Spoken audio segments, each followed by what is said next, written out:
Bienvenidos a la meditación diaria, Camino a la Transformación, un tiempo para crecer en Dios y su palabra. No te olvides suscribirte en el canal, activar la campanita y aceptar todas las notificaciones. Y recuerda dar me gusta. Comencemos. Buenos días familia, Dios les bendiga. Mi nombre es Janet Tenorio, sirvo al Señor en el ministerio de Homestead, en la ciudad de Miami, en los Estados Unidos.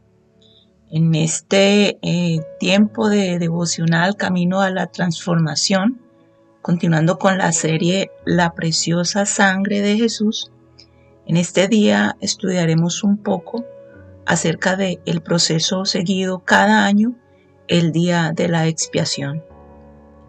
Dice en el libro de Levítico capítulo 23, en los versículos 27 y 28, a los 10 días de este mes séptimo será el día de expiación. Tendréis santa convocación y afligiréis vuestras almas, y ofreceréis ofrenda encendida a Jehová. Ningún trabajo haréis en este día, porque es día de expiación, para reconciliaros delante de Jehová vuestro Dios. El día de expiación, también conocido como Yom Kippur, es el día santo más solemne de todas las fiestas y festividades israelitas. Se lleva a cabo una vez al año en el 10º día del séptimo mes, de acuerdo al calendario hebreo. Tiene que ver con el sacrificio anual, en el que toda la nación estaba involucrada y se interesaba en este evento en particular.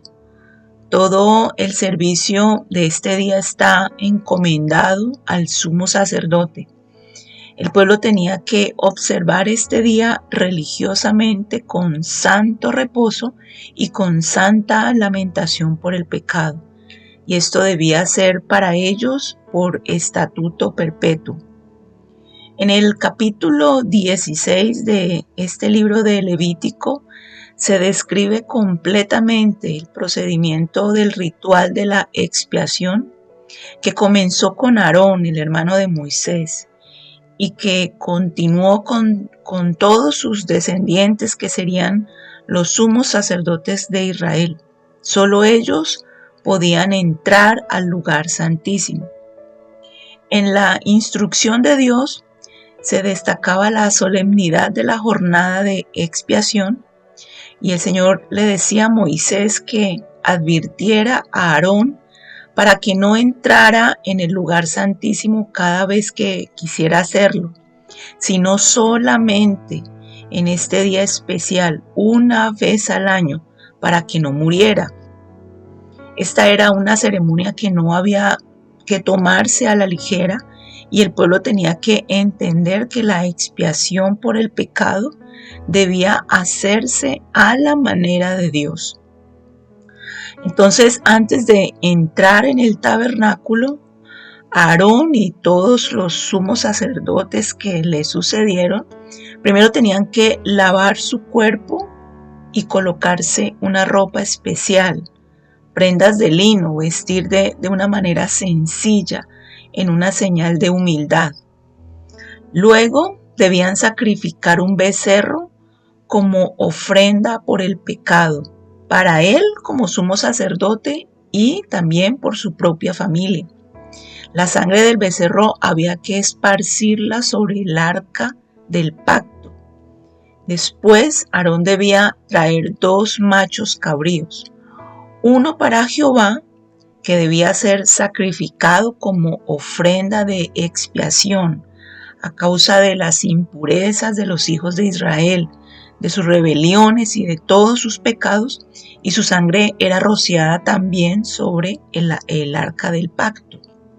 El otro macho cabrío era para Azazel, utilizado como chivo expiatorio, es decir, Aarón ponía sus manos sobre la cabeza del animal y confesaba la rebelión y la maldad de todos los hijos de Israel, y luego este macho cabrío era liberado en el desierto por mano de un hombre destinado para esto.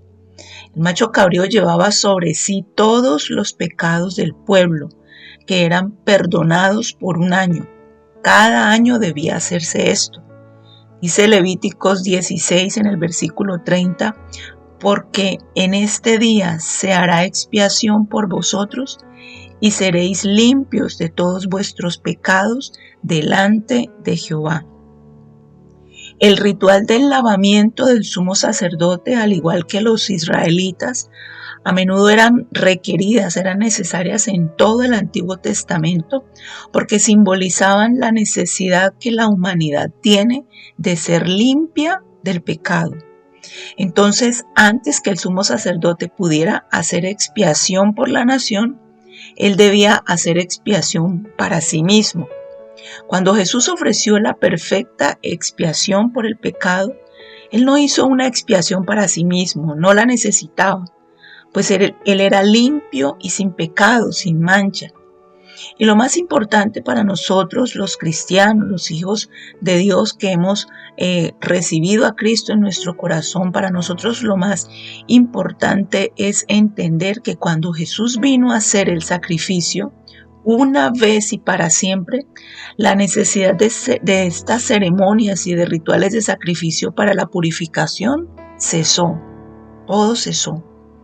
El libro, en la carta a los Hebreos, en el capítulo 7, versículos 26 y 27 dice: porque tal sumo sacerdote nos convenía, santo, inocente, sin mancha, apartado de los pecadores y hecho más sublime que los cielos, que no tiene necesidad cada día, como aquellos sumos sacerdotes, de ofrecer primero sacrificios por sus propios pecados y luego por los del pueblo, porque esto lo hizo una vez para siempre, ofreciéndose a sí mismo.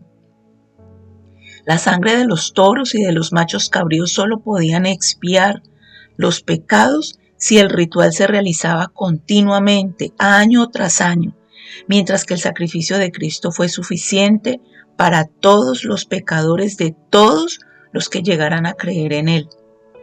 Cuando se hizo su sacrificio, Él declaró: consumado es. Esto está en Juan capítulo 19, versículo 30. Luego Él se sentó a la diestra de Dios y ya no se necesita ningún otro sacrificio. De esta manera está escrito también allí en la carta a los Hebreos en el capítulo 10, versículos 11 y 12. Y ciertamente todo sacerdote está día tras día ministrando y ofreciendo muchas veces los mismos sacrificios que nunca pueden quitar los pecados. Pero Cristo, habiendo ofrecido una vez para siempre un solo sacrificio por los pecados, se ha sentado a la diestra de Dios. La suficiencia y la totalidad del sacrificio de Cristo también se ve en los dos machos cabríos.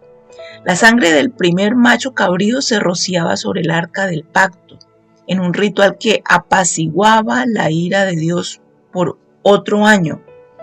El segundo macho cabrío llevaba los pecados del pueblo al desierto, donde eran olvidados y ya no se aferraban al pueblo. El pecado se apacigua y se puede expiar a la manera de Dios, solo por el sacrificio de Cristo en la cruz. La propiciación es el acto de aplacar la ira de Dios, mientras que la expiación es el acto de reparar el daño por el pecado y quitarlo del pecador. Ambas cosas se alcanzan eternamente por Cristo. Cuando Él mismo se sacrificó en la cruz, aplacó la ira de Dios contra el pecado, tomando esa ira sobre sí mismo. Dice Romanos 5 en el versículo 9, pues mucho más, estando ya justificados en su sangre, por Él seremos salvos de la ira. La eliminación del pecado por el segundo macho cabrío era un vivo símbolo de la promesa de que Dios removería nuestras transgresiones de nosotros, las arroja a lo profundo del mar y las aparta muy lejos, ya que Él no las recordaría más. Como dice Hebreos capítulo 8, versículo 12, porque seré propicio a sus injusticias y nunca más me acordaré de sus pecados y de sus iniquidades. El día señalado para la expiación debía ser un día de reposo, un día para descansar de todos los trabajos y afligir sus almas. Era un día de ayuno, tenían que abstenerse de todos los deleites corporales en señal de humillación interior y arrepentimiento por sus pecados. Cada año debía de realizarse esta expiación, mostrando así que nunca quedaba una obra completada hasta que Jesucristo, Señor nuestro, proveyó por una obra que ya fue terminada. Así que con esta enseñanza, oremos en este día. Allí donde usted está, dígale: amado Señor Jesús, gracias te damos eternamente por tu sacrificio en la cruz. Gracias porque fuimos justificados por tu sangre preciosa y librados de la justa ira de Dios. Humillados venimos ante ti, Señor Jesús, Cordero de Dios sin mancha, santo y sin pecado, que nos redimió, permitiéndonos a nosotros, pecadores, libertad para poder acceder al lugar santísimo y ser reconciliados con el Padre. Gracias por permitirnos comprender a través de tu palabra la maravillosa obra de salvación y redención que tú has tenido a bien tener sobre cada uno de nosotros. Permítenos seguir disfrutando de tu gracia, de tu amor, de tu bendición, Señor. Y permítenos permanecer unidos a ti, Señor, y eternamente. Te lo pedimos en el nombre de Cristo Jesús. Amén y amén. La palabra de Dios es viva y eficaz, y con certeza cumplirá su propósito en nuestras vidas. Por eso, no pierda mañana la oportunidad de juntos continuar por este camino a la transformación. Todos estos mensajes forman parte de la Iglesia Senti City Mundial. Entra en contacto con nosotros para pedir oración, contar testimonios o formar parte de nuestra iglesia. Hágalo a través de nuestras plataformas Facebook e Instagram, Senti City Mundial. Dios les bendiga.